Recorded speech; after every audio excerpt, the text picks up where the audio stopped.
Hello and welcome to a very special edition of the In the Money Players podcast, In the Money Media on YouTube. You can follow as well. It's Monday, June 2nd. We've got announcements galore for you here at the audience. The one involving contests, we're going to put that one at the end.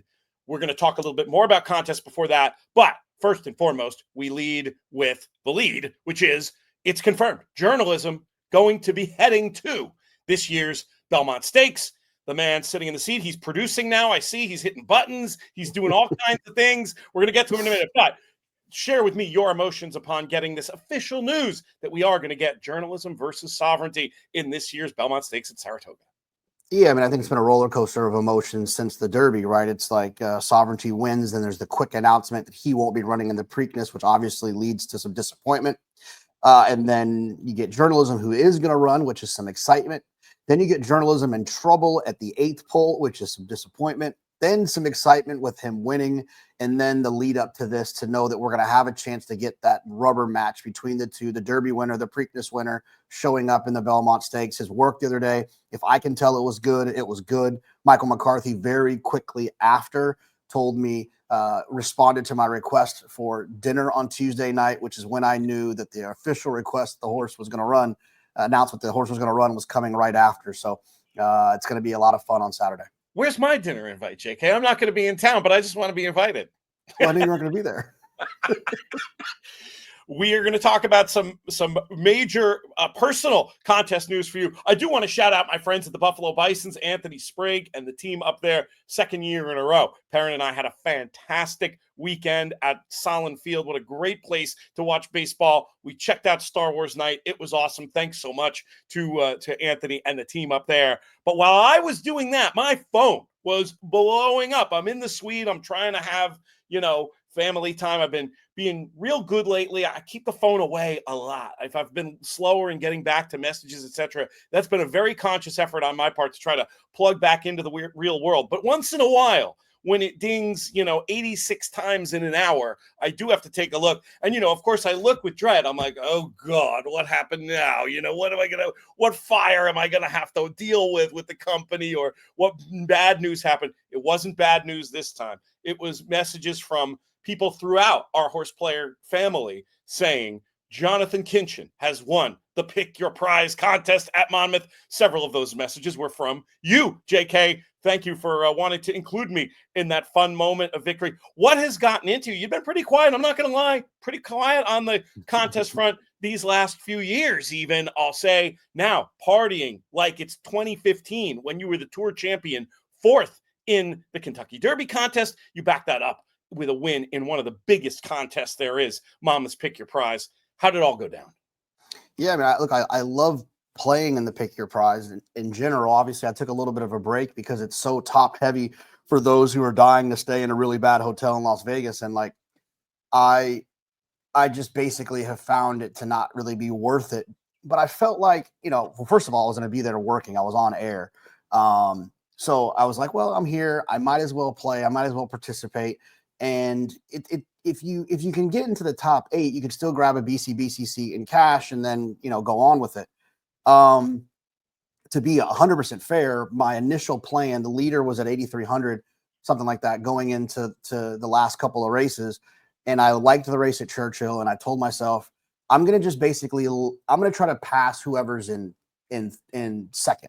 I'm just going to try to get to where I can kind of lock that thing up. I can get in the car and go home. I don't even have to watch the last 2 races at Monmouth. I know no one's going to try to fire way above me, and I'll fall in the top 8. I'll grab the BCBC and the cash, and I'll get out of here. A late odds change at Churchill got me where I took the lead. And then I just chilled there. And because of the bad hotel in Vegas, I knew no one was going to try to beat me. They were going to just shoot for like 8th or 10th or whatever. And that's exactly what happened. I just stayed where I was, and it was a fun ride home. For those that don't know the backstory, we're not going to do it all here. But Jonathan, referring to the NHC, a prize to many, a tournament he has chosen not to participate in. But he's right. Because you have so many people looking for one prize of lesser value, it does open up the opportunity without doing anything crazy to be able to get to that position where you walk away with in our mind, more valuable Breeders' Cup Betting Challenge seat, as well as the cash. How did you plot your course to get where you got? Were there any stories along the way, or was it pretty straightforward? No, the trickiest part was behind the scenes is that I'm so used to the show when I'm at like Monmouth or whatever that we have 2 different racetracks running. So that gives me time where I can take off my IFB and run to the window really fast. I did not anticipate the fact that this was a straight up Monmouth show. So basically, I was on air the entire time. So the only time I could go to the window was during the commercial breaks. This is some sort of humble brag, the likes of which we've never heard, people. No. And It I was got very to do it stressful. while I was on national television. No. It was very, no, I'm saying it was stressful. So there's this point where my card got demagnetized. So I had to call Brian Skirka. He told me that you have to type in the thing on the thing. So in that commercial break, when I was going to bet, my card wouldn't swipe. Oh my God. So there is, and I can't remember exactly, it was right after the driving rainstorm. There is a time where there was a post parade. Me and Paul did the post parade, and then they go to Maggie to give her opinion, and I ran to the window during that time. They came back from Maggie with just Lafitte and Paul talking while I was at the betting machine. And then by the time we were covered by the horses, and then by the time I actually got back on, no one probably even noticed I wasn't there. And then I got that final little wager, and I needed to get in. And it was fun, man. I shout out to Brian Skirka. He does a phenomenal job of these contests. Like, him, Jim Goodman. I don't want to forget anybody. I'll let them be highlighted. Tyler from Express. Yeah, Tyler. They really know Tyler exactly from Express Bet and First. They really know like how to treat the player. I overheard Brian on the phone at one point saying, "Yeah, everything's comped. Just no alcohol." Just like you go to certain places and you're paying for your food tab after you're betting $10, $4, $6, $8,000, and Brian does a great job with that. And I think the concept of this contest too is awesome too. There's a lot of people that want to play in the NHC. I mean, obviously people know how I feel about it, but there's a lot of people that want to play. And if you're gonna, if you are, if you're curious for more people, it's in the JK+1 feed. If you want to participate in that contest, this is the best opportunity to do it, right? Where you're playing in a cash tournament. There's no outrage. The seat is worth what the seat's worth, not $10,000. And you have an option for other players to choose what it is that they want. And I thought Brian's done a masterful job creating this cool contest. And I would consider it one of the major contests throughout the year. I don't hold it to the highest esteem of like the Breeders' Cup Betting Challenge or whatever, but so it's nice to see your name on the top of the leaderboard. It's been a while, I feel like, since I've won a contest, and lots of seconds and fourths and stuff like that. But so it was a fun weekend. It really was. It's the people's contest in many ways because that prize pool goes down to 34th. Your total haul, I calculate, is just over 50,000, which is not bad for a day's work. Does that sound about right? I don't think it was that much, but I hope maybe I got to do the math again. Bankroll 10,000 for the seed and the two bits of cash. It was somewhere up around there. It was somewhere. Yeah, close. It was nothing bad. Nothing, high 40s maybe.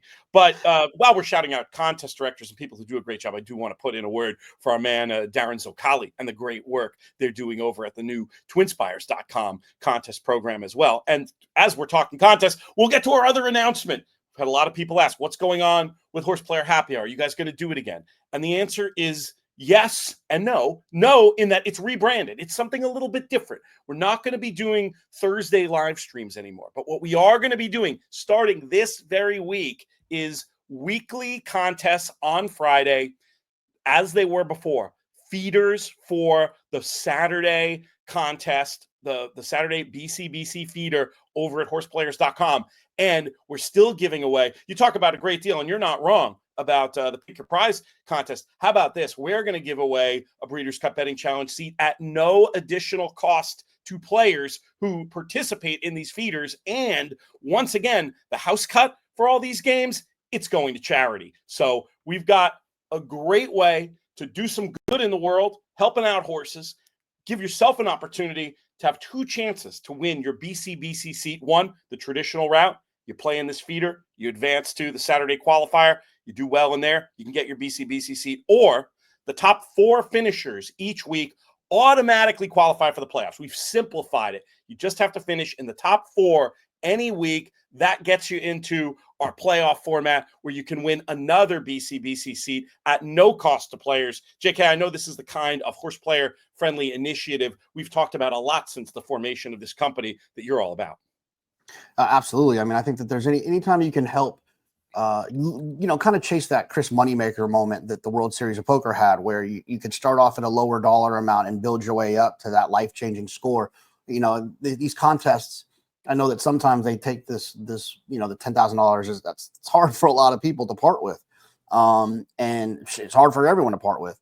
And I think that having the chance to work your way up to it, to earn it throughout the year is a lot of fun. And I like this format because it doesn't just reward that great day. It can reward someone who has a consistent year, which I think goes a long way. So having those feeder opportunities into the Saturdays, and then having the top four qualifying for that playoff, where at the end towards that playoff, you can even earn your way there. I love the fact that this is an earn it situation rather than a kind of get hot, get lucky on one day. Yeah, put up a bunch of money and fluke a good result. Look, that works too. But to be able to get in for $20, I probably should have mentioned these feeders are $20. It's you're not breaking the bank to play every week. And again, you get what you'd normally get for that buy-in in terms of the feeder, and then you finish in the top four. Don't necessarily need a miracle day to do that. You qualify for these playoffs, and once again, it'll be a playoff format where we utilize cut lines, and again, looking to reward consistency. We're going to have a show later in the week to officially kick off what we're calling the In the Money Horse Players Tour, and that will have more details on this. And we're also going to be doing weekly newsletters. Sign up just through our regular email if you want to learn more about that. inthemoneypodcast.com/email. It's going to be an exciting week. We've got the Belmont Stakes. We've got the launch of this In the Money Horse Players Tour. You can go and look for it before we even have the races in. You'll be able to find that game over at horseplayers.com. I love the fact that it's Fridays too. That's another fun thing where it'll give us even more tracks to choose from as the year goes on. Make sure you check it out over at horseplayers.com. And for much more information about the Belmont at Saratoga, about the In the Money Horse Players Tour, make sure you subscribe to the In the Money Media YouTube channel. If you're already subscribed, we're going to try to make a big push to get to this 14,000 subscriber goal. Help us out by subscribing. And if you're already subscribed, drop us a comment. Let us know who you like in this year's Belmont Stakes at Saratoga.